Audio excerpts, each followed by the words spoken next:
Olá, o estudo de hoje é sobre Daniel capítulo 11 e esse estudo foi dividido em 5 partes para sua melhor compreensão.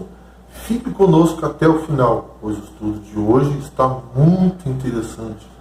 Mas antes, gostaria de pedir a sua ajuda aqui no canal. Dê o seu like, se inscreva e ative as notificações e compartilhe esse vídeo. Bom, muito obrigado e Deus te abençoe. Vamos orar? Altíssimo Pai Celestial, vamos dar início a mais um estudo da Tua Palavra. Vem conceder o Teu Espírito Santo que Ele possa abrir nossa mente para entender melhor a Tua Palavra. Em nome de Jesus é o que pedimos. Amém. O livro de Daniel é seguramente um dos mais difíceis da Bíblia. No entanto, o estudo das profecias de Daniel é muito compensador, particularmente quando descobrimos que Jesus Cristo é o grande defensor do povo de Deus. O pano de fundo das profecias de Daniel e das demais profecias bíblicas é o grande conflito entre o bem e o mal.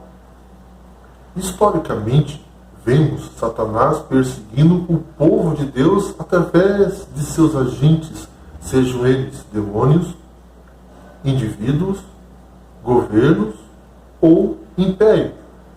Exemplo disso, e já no início da história humana, quando Satanás usa Caim para perseguir e matar seu irmão Abel. Mas a grande e boa notícia é que Satanás é o inimigo vencido e que o povo de Deus, mediante Jesus Cristo, será vencedor. Quando estudamos as profecias de Daniel, percebemos que Cristo é o personagem central.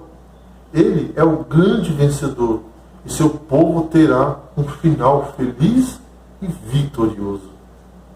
Veja, por exemplo, no capítulo 2 de Daniel, a pedra que esmiuçou a estátua representa a volta de Cristo e o estabelecimento do reino de Deus em lugar dos reinos deste mundo.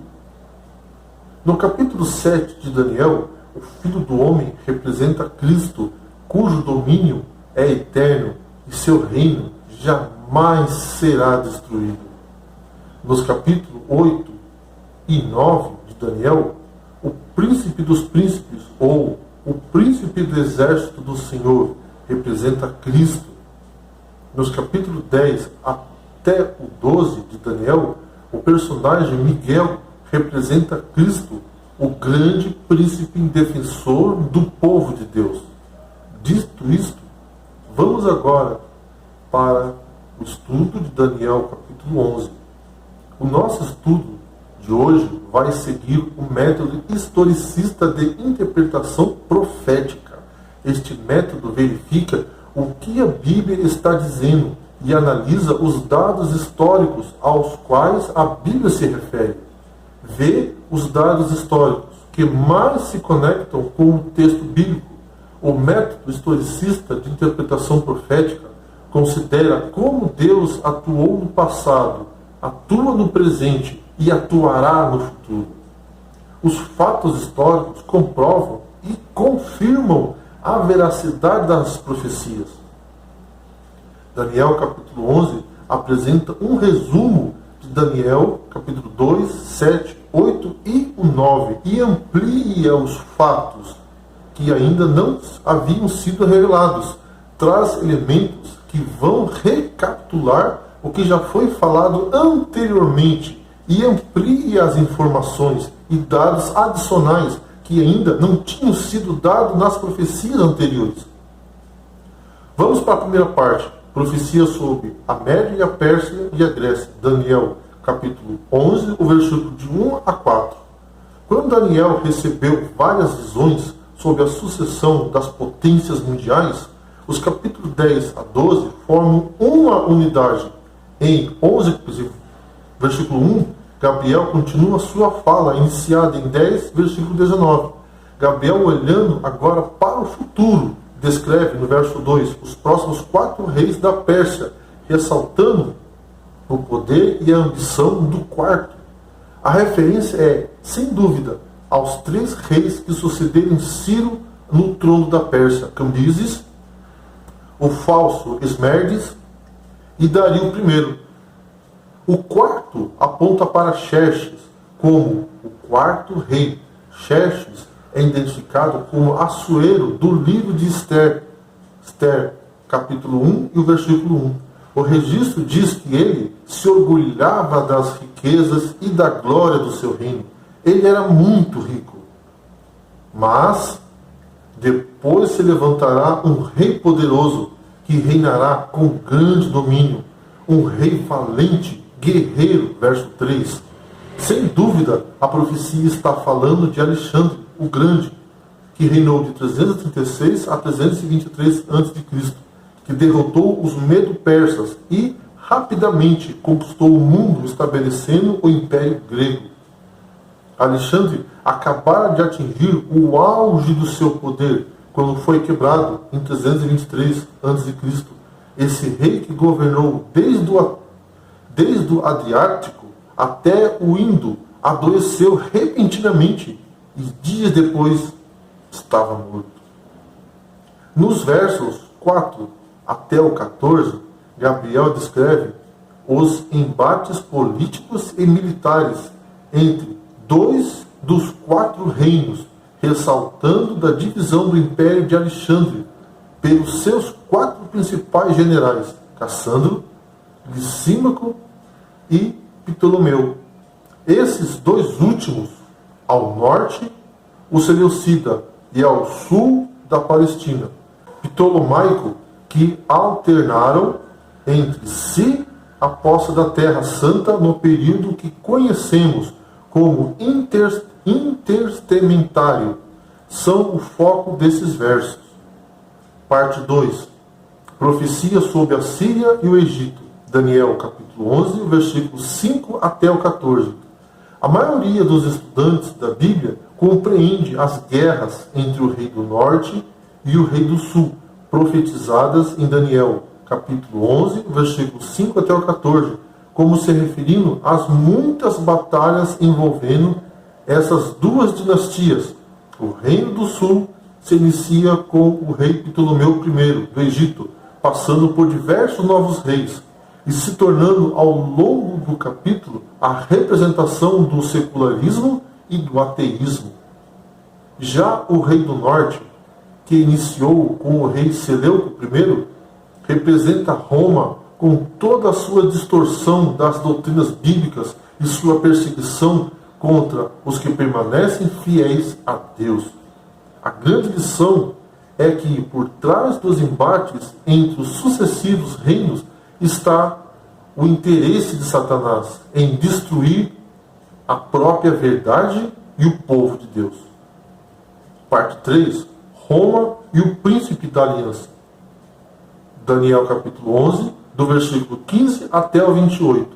Já a parte do verso 15 pode-se identificar a ascensão e domínio de Roma, o novo império que chegaria a partir do norte, onde pode-se identificar as referências. Percebe-se que o capítulo 11, apesar de apresentar o mesmo período histórico, desde o profeta até a volta de Jesus, traz detalhes impressionantes. Deste modo, neste capítulo é possível identificar cronologicamente personalidades que acabaram atuando de um lado ou de outro no conflito.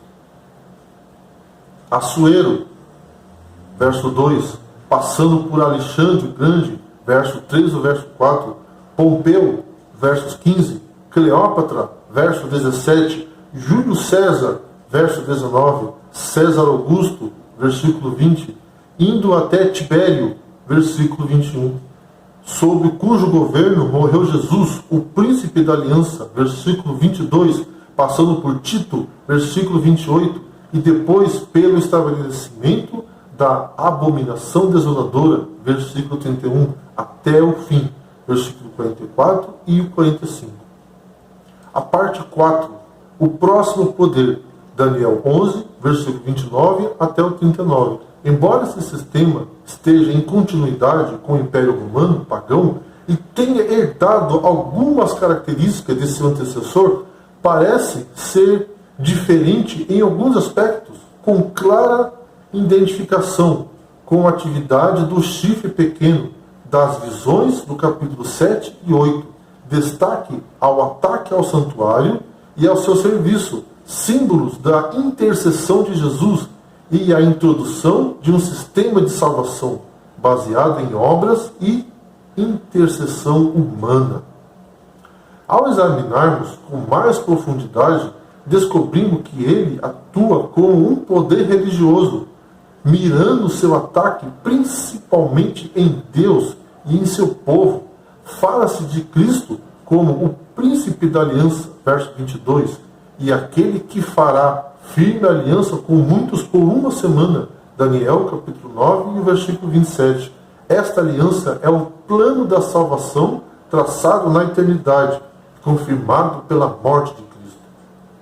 Então, parece razoável entender o poder aqui mencionado como um que tenazmente se oporia a esse plano e a seu efeito na vida dos seres humanos. O método de Satanás consiste em fazer seu caminho parecer muito fácil do que o de Deus. Através da história cristã, o povo de Deus tem se mantido fiel ao apertado caminho que conduz para a vida, como Cristo o descreveu, Mateus capítulo 7 e versículo 14. Nos emociona ver Gabriel contar a Daniel sobre um povo que conhece o seu Deus forte e ativo, verso 32, que mesmo sob cruéis ditaduras ensinaram a muitos, versículo 33, perseguidos até o tempo do fim, verso 34, que preferiram morrer afogado ou enforcado ou queimados na estaca ou torturados ou aprisionados a abdicar de sua fé em resistência ao espírito de tirania medieval. A reforma protestante foi o pequeno socorro do verso 34, por meio de líderes que falavam em meio à escuridão, apelando para o retorno aos princípios das Escrituras. É interessante notar que nesses versos foram revelados a Daniel os aspectos históricos do poder opositor a Deus durante a Idade Média e do remanescente de Deus, enquanto João, em Apocalipse 13, destaca os aspectos religiosos, estendendo esse período até o fim. Parte 5. Eventos sinais. O que ocorre em Daniel, do capítulo 11, versículo 40 e 45? O exame das profecias de Daniel indica que o tempo do fim se estende da queda do papado em 1798 até a ressurreição dos mortos, Daniel 12, versículo 2. O rei do norte, esse nome primeiramente designa geograficamente a dinastia seleucida, mas depois se refere a Roma pagã e finalmente a Roma papal. Sendo assim, ele não descreve uma localização geográfica, mas o inimigo espiritual do povo de Deus. Além disso, devemos também observar que o rei do norte representa uma contrafação do verdadeiro Deus, que na Bíblia está simbolicamente associada ao norte. Isaías 14, versículo 13. Rei do sul. Esse nome, primeiramente, designa a dinastia ptolomaica no Egito, ao sul da Terra Santa, mas, à medida que a profecia se desenvolve, ele adquire uma dimensão teológica e é associada por alguns estudiosos ao ateísmo. Ellen Goldwhite comenta a referência ao Egito em Apocalipse, capítulo 11, versículo 11.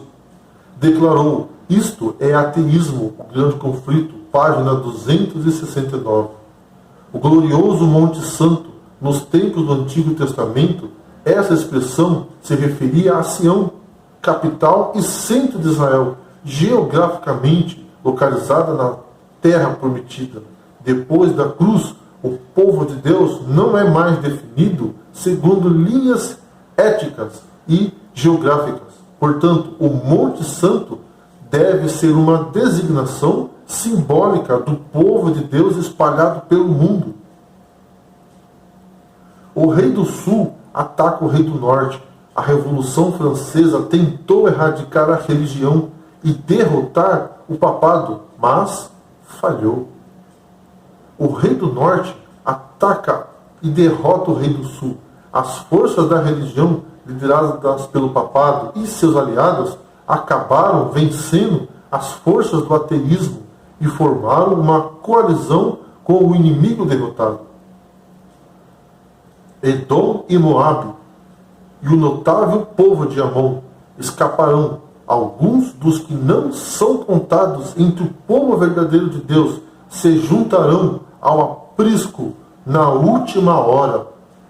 O rei do norte se prepara para atacar o Monte Santo, mas chega ao fim. As forças do mal são destruídas e o reino de Deus é estabelecido. Ao vermos o fiel cumprimento dos eventos preditos na profecia, nossa fé é fortalecida.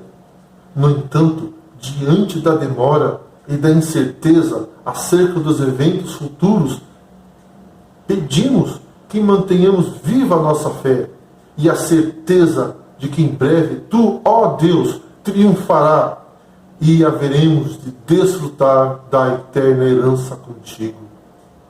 Vamos orar. Altíssimo Pai, que habita nas mais alturas dos céus, queremos te agradecer por esse estudo, Senhor Deus, e a confirmação de que Tu sempre esteve e estará no controle dos eventos, sinais e da história dos seres humanos.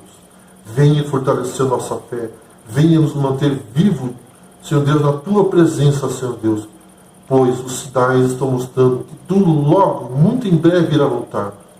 Nos ajude a estar pronto, Senhor Deus, para aquele grande dia da Tua volta. Seja com cada um que está assistindo esse vídeo. Abençoe a cada um deles. Envie Seu Espírito Santo para eles também, Senhor Deus.